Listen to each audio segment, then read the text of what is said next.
Hello and welcome to A Reel of One's Own. My name is Andrea Thompson and I'm the producer of this show.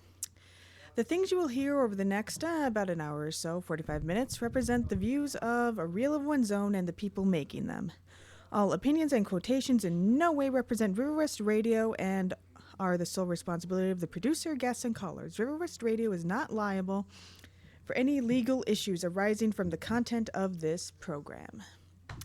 All right, and my name's Andrea Thompson. This is A Reel of One's Own, and I got my water, got my mocha, and I'm going to wait, make you wait while I drink it. So, and also before I get into this in earnest, someone called yesterday twice, and I could blame the equipment, but really I was just kind of iffy on the, on how on the phone and everything, so that was my bad. My apologies. If someone wants to call in again today, I will try again with the phone.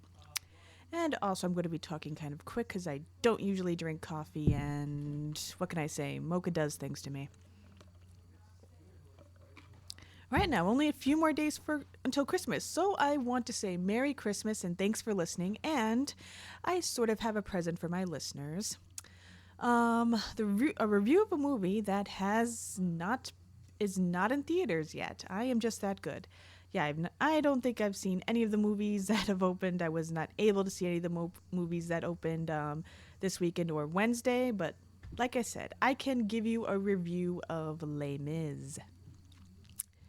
And that's opening Christmas, I believe, so let us begin in earnest, shall we? Les Mis, or Les Miserables. This was a movie I really expected to be gushing over, and I like musicals, I like drama, like I've said repeatedly, I'm a sucker for the Disney moment, but I honestly wasn't too wowed by this. And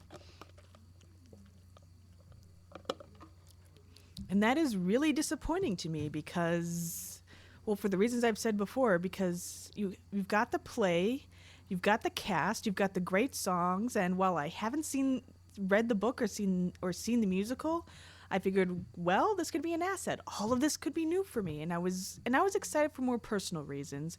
I'm actually kind of a fan of Hugh Jackman. What woman on earth isn't? And I think he's talented, but you wouldn't know that from a lot of the movies he's been in. You'd think he was just a one-note, big, dumb action guy. So it was nice to see him in a movie like this where he wasn't pretty the whole time, and he showed that he could sing, but like I said, I was not impressed by Les Mis, so there, I said it. Come and get me, people. So the premise, in case you didn't know, was Jean Valjean has been jailed for 19 years for stealing a loaf of bread, and when he gets out, he finds trouble starting his life anew. So he's inspired by this kind bishop that he meets to become a better man. So, in order to accomplish this, he breaks parole and changes his identity to become the mayor of a small town. And he also owns a factory, and the parole officer, Javert, pursues him for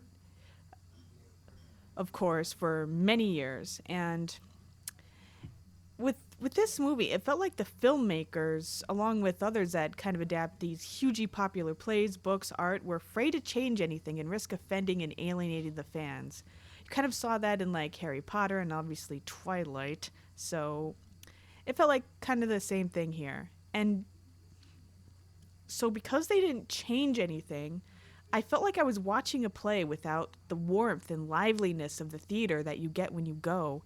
So as a result, I felt like they didn't use the platform of the movie enough. They had a few really great scenes and views of the Parisian skyline, but again, the whole time while we were watching this movie, I felt like they could do that on stage too, given a few creative flourishes. Or maybe that's because I have higher expectations after seeing The Phantom of the Opera on stage. Great show, worth seeing. Anyway, as a result, having never seen the work on stage or read the book, it doesn't seem to work too well here. For example, when Fantine loses her job at the factory, she pretty much goes from selling her hair and her teeth to being a prostitute in like 5 minutes. So as a result, I'm looking these big emotional events thinking, wow, the French really don't waste any time, do they? And either the French doesn't waste any time or the film doesn't waste any time, but either way, her descent, it just felt too rushed, and so it robbed it of some of its emotions. And this movie was like 2.5 hours long, and like I said, almost every minute felt rushed. And also, I felt like I didn't really get a good sense of the characters. Not and Well, the vast majority of the time, and to a certain extent, every character an artist creates, obviously, is going to exist to serve a certain function. But in this movie, I felt like the characters weren't really anything more than their functions. You were basically given just enough information about them so they could serve their function, but nothing really beyond that. And I felt like that was a real shame because even the villain Javert I found really fascinating. I wanted to know more about him and more of his experiences, but none to be had here. And I it left me wanting more, not in a good way basically. And that's related to another complaint I have about the movie, and it's about the songs. I enjoyed so many of the songs in here, pretty much all of them, but a lot of the songs, I also felt like I was listening to a clip of the song. I wanted more of those songs too. I wanted a song, not TRL, where they only play a little bit of the song. And anyway, so throughout this movie, like I said, left me wanting more, not in a good way. And the lovers in this movie, Fantine's child Cosette, and her love interest, I know this is a big part of 19th century literature for the characters to meet and just fall in love. Marius, that's the one, and fall in love. But Cosette and the Marius character, hope I'm pronouncing that right. They're in love and they live happily after. But like I said, these two lovers, they meet one day and hardly share any time together or talk. And Disney's Snow White feels more realistic than these two. And the prince just sings to Snow White in the movie. Snow White doesn't even talk to the prince, I don't think. And when you surround these lovers, these supposedly perfect lovers, with as much death and poverty and issues in general, your love story had better have a bit of substance to it. And that goes into some, and like I said, so that's my main complaint. The movie felt rushed. The characters not really fleshed out. It felt like this movie had ADD, and kind of further reasons why the characters didn't feel like more than a sum of their functions. So, to risk spoiling you, if you don't want to know anything else, maybe put this on mute for a minute or two. A whole lot of people. There's a lot of death in this movie, and that's why it felt to me like the filmmakers had ADD, because like they were tossing them over their shoulder, like, oop, this character served their function, bye. It felt like they were just being tossed aside like that, and that quickly. So during one death that was supposed to be very emotional and all that, I was just thinking, oh, just die already, and not good. And another potential spoiler, they talk about the flight of the poor and how this mini revolution in the film is for them, but at the same time, the movie, it gives a little intro about why the era was so turbulent, but nothing about how this insurrection helped or aided or affected people. And they seem to forget pretty quickly about it after it happens, along with the poor people that they were talking about, and that populated the movie. So I would give this a pretty average review, except for one thing, basically. The incredibly talented cast that did such a great job of pulling you in despite the limitations that I've mentioned. And I read something that said that the filmmakers actually had all these actors actually sing their lines in every take, and it really shows. And like I said, the cast made it really emotional. A lot of people were crying and sniffling. I heard a lot of that in the theater, actually, a lot of sniffles. And hey, if anyone mentions they saw me tear up, you can't prove that, ever.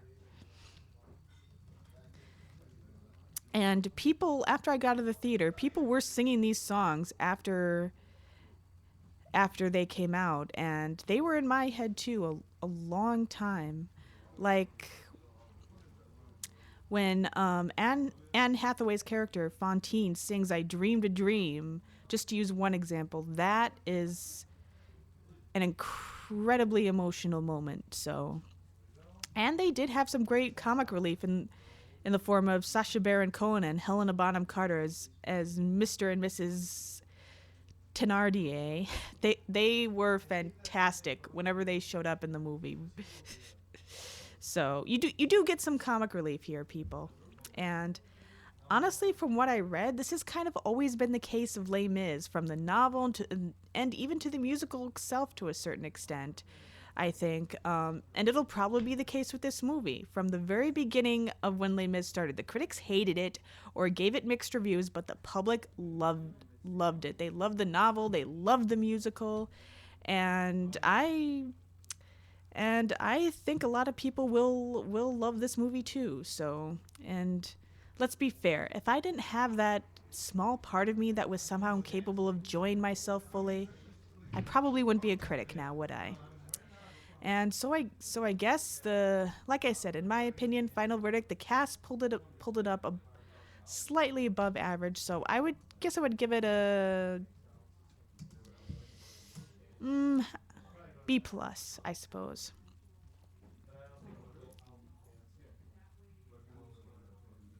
Actually, make that a B minus. Hey, girl, I'm allowed to change my mind. All right, and again, since I didn't see any of the movies opening this weekend, I want to turn my attention to a couple movies that came out on DVD fairly recently.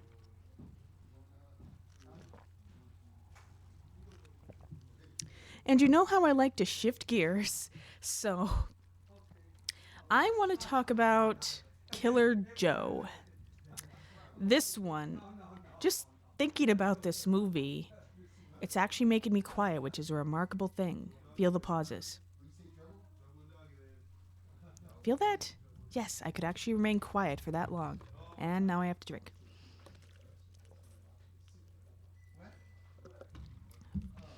So a movie that can shut me up, that's a major accomplishment. And when I got out of the theater, I couldn't say anything for a while, and that isn't warning enough. Let me just say that this movie is rated NC-17 and it earns every bit of it. And you kind of get a general taste of what to expect, because in the first 5 minutes of this movie you see a beaver, and I mean that in all the physical sense. You see it in the first 5 minutes. Well, you see one. And wow, listening to this, I might be giving you the wrong impression. Much like HBO, this movie uses its lack of basic decency for substance rather than trash. So, kind of on that note, think of this movie of Killer Joe as like a gorgeous trash sculpture. Obviously, the things that went into its creation weren't pretty, but the end result, it is spectacular. And I have never thought that I would be afraid of Matthew McConaughey, but I was in this movie. And yes, you heard that correct. And you will be afraid of Matthew McConaughey in this as well.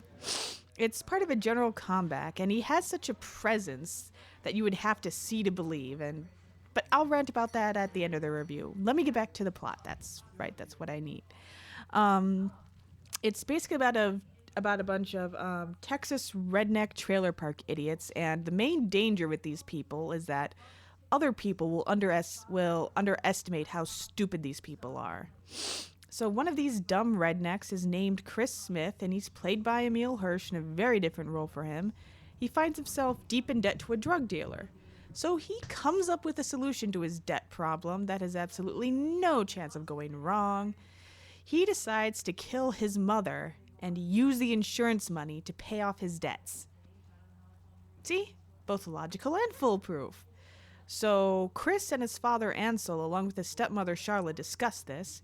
And we never see this woman, but she can't be too pleasant, because when Chris's sister, her 17-year-old sister Dottie, hears them discussing this, she says she thinks it's a good idea.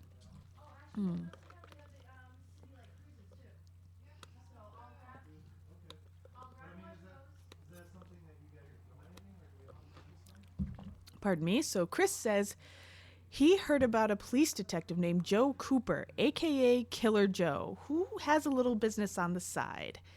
He's a hitman, but unfortunately they can't afford his fee. So Killer Joe is about to walk away from them, but he says, "Well, I'll take your sister as a retainer then." And your sister the 17-year-old sister Dottie. And everyone agrees, albeit some more reluctantly than others. So, what could go wrong here, I ask? And, well, you would probably reply, quite a lot. And trust me, you don't know the half of it. And the scenes with Dottie and Killer Joe, they're, well, let's just say they're fascinating, because I can't come up with another way to describe it. And it's one of the more horrifying things in the movie, not because there's any graphic violence. Well, there is a ton of that in this movie, but the main horror of Dottie and Joe's relationship is that Dottie doesn't really seem unwilling really to be with Joe. And yes, you heard that right. Dottie, this 17-year-old girl, she was born in such a rotten place that she sees this man, Killer Joe, as the savior who will take her away from her family, because really the situation she's in, I guess suggesting she go to college is kind of like suggesting she go to Mars. And like I said before, the movie earns every bit of its NC-17 rating. And like I said, it makes substance out of the trash it's fashioned itself from. Really great substance. It's dark, it's darkly hilarious, it's perfectly acted, everyone's spot on. And it's all the more fascinating because with all the violence and death in this, it kind of shows you where our priorities are, because I don't really think you see any actual sex, just lots of violence. Some of the violence has a sexual is sexual in nature, but other than that, you never see anyone actually have sex, which is, like I said, our priorities, right? And as I mentioned before, Matthew McConaughey, he's mesmerizing. He has this terrifying, competent, hardcore guy, yet still somehow believable presence that pulls you in, and you will not be able to keep your eyes off him. It's one of the best performances I've seen, and you will not believe that this is a guy who you thought was nothing but a pretty boy and got stuck in romantic comedies during the last decade or so. So, as an example, in the movie, this mean pit bull stops barking at him when he looks at it, and when Dottie first meets Killer Joe, she tells him, "Your eyes hurt," and that's one of the first things she said to him. And throughout that scene, the image that came to me when these two were talking was of a tiger stopping to have a chat with an infant. Killer Joe looks that strong and that dangerous, and Dottie does seem that helpless next to him. The only thing that detracted from it for me was a personal thing. I wanted a more conclusive ending, so while the ending wasn't really suspenseful, I found it really annoying. I wanted something more conclusive. That was the only thing, so A minus if you can take it.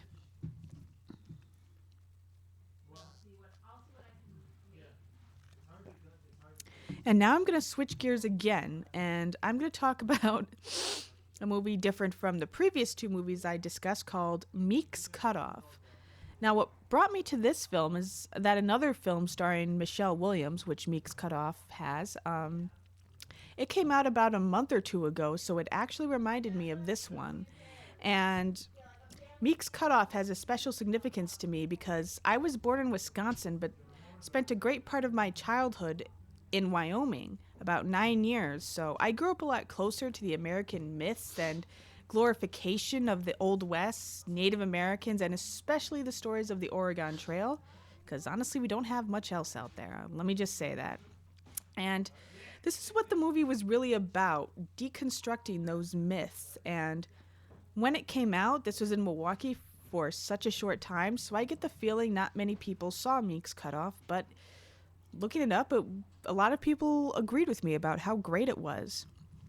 And it's based on a real incident, and it's about a wagon train heading to Oregon, as you could probably guess, heading to Oregon on the Oregon Trail. And they're following their guide, Stephen Meek, who may not know where they're going. And it becomes increasingly clear that they're lost. Their journey was supposed to take 2 weeks. It's now taking 5. Their supplies are getting low. They're running out of water, and it's very graphic. It seems very realistic in how this American myth, as I've mentioned before, actually played out. The men aren't strong and all-knowing. The guide, who looks like an all-knowing mountain man trapper guy, doesn't know anything. And the women, through these everyday actions, you get a pretty clear signal as to their status. They're left out of the decisions pretty much. The men all decide what to do among themselves, and even the way these women wear their bonnets, it obscures their faces so you can't see your big star's face too clear a lot of the times, which is a small but pretty significant detail. And these people are dirty, they're pretty helpless. They're not conquering nature and the frontier. They're completely at the mercy of it, and they're completely helpless. If someone came along and did try to attack them, they'd probably all die. And the turning comes when they actually run into and capture a lone Native American. And this guy is not that good looking. He doesn't seem supernatural or all knowing either, like they're generally depicted. And he can't speak English. And of course, they can't understand what he's saying. And why would they? At the time in 1845, when this movie takes place, everything, these two cultures were in such oppositions, and so you never find out what this guy is thinking. And so the people in the wagon train, they have to decide whether or not to trust this guy, if he's leading them to a trap or to water. And of course, the stakes are pretty high. They don't have much resources left. And of course, the cast is all amazing, and it's a small movie that has Michelle Williams in it. You know it's going to be great, and of course she's amazing and always likable. And it has a few other names that you'll recognize if you go to a lot of indie movies, like Paul Dano and Zoe Kazan, who both starred in Ruby Sparks, and of course, which Kazan obviously wrote. And a lot of these movies, it's the same as a lot of the smaller indie movies that sound boring, admittedly. You kind of have to see it to really enjoy and get the sense of it. Just see this movie, and really that's the only way to enjoy it, sadly enough. And I have a feeling that can count on my listeners to see something a lot of people don't know about. You want to be better than most people, right? So yeah, solid A minus. And again, switching gears to our mainstream movie, Premium Rush.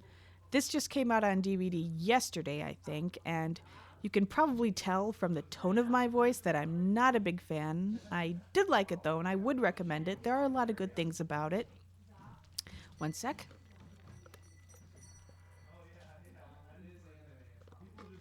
One of the good things is Joseph Gordon-Levitt, who plays a bike messenger named Wiley. And this is obviously for Wile E. Coyote, but honestly, in this case, he's more like the Roadrunner, and the dirty cop who's after him, he's more of the Wile E. type, chasing this guy all over New York City. And really, watching this movie, I kind of have expected Levitt to literally go out, literally say beep beep, and just take off in that way. And so, because of course he can basically outmaneuver pretty much everyone, Levitt can. And anyway, like I said, Joseph Gordon-Levitt plays Wiley. He's a bike messenger in where else? New York City. And he's another overprivileged twitter who, of course, could finish up school at any time and get a pretty good job. But of course, he doesn't want to sit behind the desk, blah, blah, blah. But when you can head back into your privileged world at any time, it's not really much of a sacrifice to stay out of it, especially when you're not really doing anything worthwhile except really having fun and indulging yourself, which is kind of the basic essence of privilege. So anyway, you've all heard my rant on that before, and I'll try not to return to it, but inevitably will. And obviously I know nothing about bike messengers in New York City, but the movie does a pretty good job of showing and selling how actually these bike messengers could have their own little community. Although I did read that since, of course, he supposedly wasn't doing this for the money, bike messengers apparently actually make a lot more than the movie says they do, but I promise I'd stay away from that. So anyway, I will counteract my usual preachy self-righteousness by saying something that was good. And what was good about this movie is that it mostly unfolds in real time. It's really good at showing how Wiley gets in the mess that he did. So basically, I've already mentioned he's a bike messenger along with his love interest, Vanessa, and he actually stumbles into something much larger than himself. He is just doing his job and picking up a package actually from Vanessa's roommate, Nima, who seems pretty insistent that this package be dropped off at a certain place and time. And Wiley doesn't pay any attention to it or take it too seriously until this guy named Bobby Monday, perfectly played by Michael Shannon, he demands the package from Wiley and threatens him rather scarily. And now, of course, Wiley manages to escape, and he does what any sane person would do, actually. He actually goes to the police station to report him, only to find out that this guy, Monday, is actually a cop. And the movie is really good about going into some flashbacks where it reveals what Wiley is carrying, what it means to Nima, why Monday wants it, and how he got involved. And it kind of switches viewpoints in a really fun way. So Wiley at first tries to make all this someone else's problem, then he finds out exactly what he's carrying, and he and Vanessa actually decide to get involved. And that's nothing new, nor is showing how your actions affect people in a seemingly remote time and location. But it really does this in a very actiony, sweet, sort of heartfelt way. And I like kind of showing how they really make you take an action movie about cyclists or bike messengers seriously. It's it's kind of like if the Fast and the Furious before everybody took steroids and drove cars, I guess you could say. And plus, it's a good film with great talent. Joseph Gordon-Levitt is always a really great guy to watch on screen. Stylistically, the way it's shot, I also like the real-time angle they have. All that's fun. I also how they decide not to do the whole conspiracy angle thing. Wiley isn't that special. He's just a guy who stumbled into something, and also it's not the whole police department. It's one bad cop, and again, I like the sweet angle too of a community, of the bike messenger community, but still, all of them kind of get together to assist Nima and Wiley. So while it's overly familiar and enjoyable, it's overly familiar, but it's still enjoyable and really fun. So final grade would be a B minus. And I'm gonna kind of switch gears again. Not an indie film, but still. A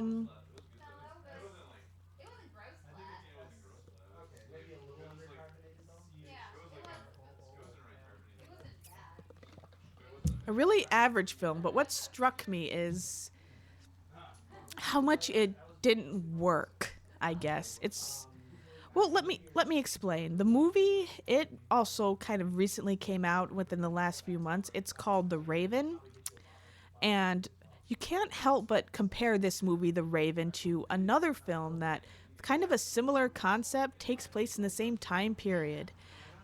Sherlock Holmes. But unfortunately, the various elements that make Sherlock Holmes great are exactly what are missing from The Raven. It's average in any way, it's not remarkable in any way, it's not remarkably bad or anything, but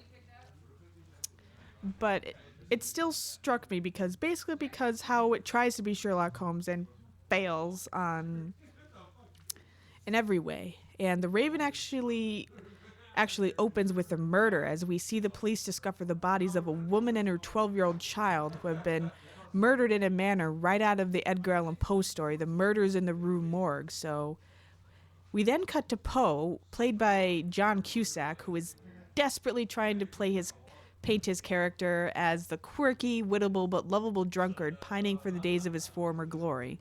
The guy from Sherlock Holmes, Robert Downey Jr. And obviously, Cusack is definitely not Robert Downey Jr., but this opening scene where we first meet him, it makes it really, really painfully obvious.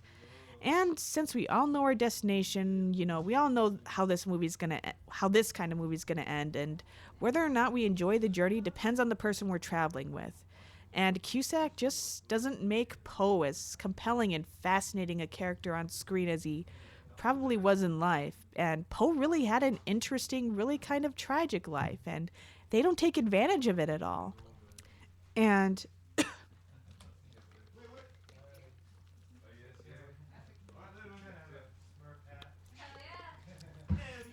Another problem is like the almost complete lack of chemistry he shares with his fiancee, Emily Hamilton. Excuse me, Emily Hamilton. And they are supposed to be passionately in love, but have to keep their engagement a secret from Emily Hamilton's father, who is not too keen on his daughter marrying a penniless alcoholic. Imagine that. So the circumstances of their engagement and the repressed passion of the age, this should leave them burning on screen, like something out of Anna Karenina. But even when they share a dance together and declare their love for each other, they're about as believable as as Angelina Jolie and Johnny Depp in The Tourist. And it's just not fun or that passionate or really nice at all to watch. And of course, Poe is soon pulled into an investigation of a series of bloody crimes. They're all inspired by his stories, complete with the unknown serial killer who is kind enough to taunt police and leave behind various clues as to where he'll strike next. Of course, guess who gets kidnapped? Emily. And of course, this leads to the sadistic game where the prize is her life. It kind of keeps your attention, but that's honestly just due to all the blood and violence you see on screen, so. And the problem with making a film about an actual historic figure is there are fewer liberties you can take. But really, there's enough to work with to make Poe way more interesting, and the film barely references, like I said, all these colorful things that make up his past. And really the only one with any gravitas at all is Luke Evans as Detective Fields, and he has both the looks and the intensity he really draws you into his character in a way that Cusack doesn't. But he isn't given much to work with, really, so we can't compensate for just the abundant number of failures that this movie has. So The Raven doesn't even crash and burn spectacularly because there's too much of the same old tired cliches we've seen before. So till a better movie comes along, just stick to the Sherlock Holmes movies. It's, similar premise, only better everything. Oh yeah, C+, I guess, cuz like I said, nothing remarkable, but nothing noteworthy bad either. Okay, and I think we have time for one more last review. Take This Waltz. Another small movie starring Michelle Williams. I certainly review a lot of those. And of course, she's great. She really makes you like her character in Take This Waltz, even if you disagree with her, which I'm guessing most people will. In this one, she actually plays a married woman named Margot, and her husband Lou is played by Seth Rogen, who does a really good job of taking his kind of a persona, let's just always say, and make it kind of into an everyday guy you could feasibly run into. Oh, and speaking of that, you also have Sarah Silverman as Lou's sister Geraldine and a close friend of Margot, and she is good at also kind of seeming normal, only way funnier and possibly cruder. So, of course, with this movie, people have kind of rightly pointed out that the movie suffers from the usual ills of indie films, only a bit more obvious. These characters, they have really good lives for the jobs they do. They live in this almost impossibly cute, picturesque section of Toronto. But hey, it's Canada, and it's a good movie, and I don't know about you, but I forgive them. Like I said, it's Canada. So, yeah, it's like Europe. You can probably forgive them a lot. Just because we're liberal. Anyway, Margot is a freelance writer, and Lou is a cook who specializes in different ways of cooking chicken. And it does work in spite of what I said. And they seem to be a happy, cute couple on the surface.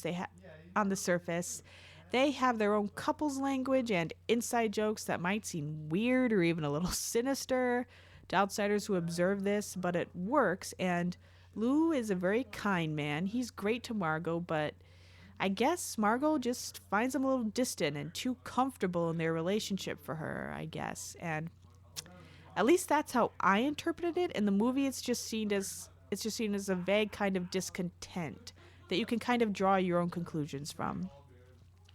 And into this steps, of course, the other guy, Daniel, who Margot actually meets while on assignment. They happen to be on the same plane, sitting next to each other, And unfortunately, he also happens to live right across from her. And she knows when she learns this that this will lead to trouble for her, and she is very right.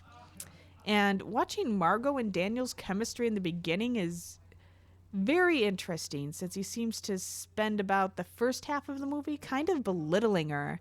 So he seems like a jerk to me, and I guess most women do seem to like that from what I've seen. And looking back, may have been guilty of it a few times. Can't prove that.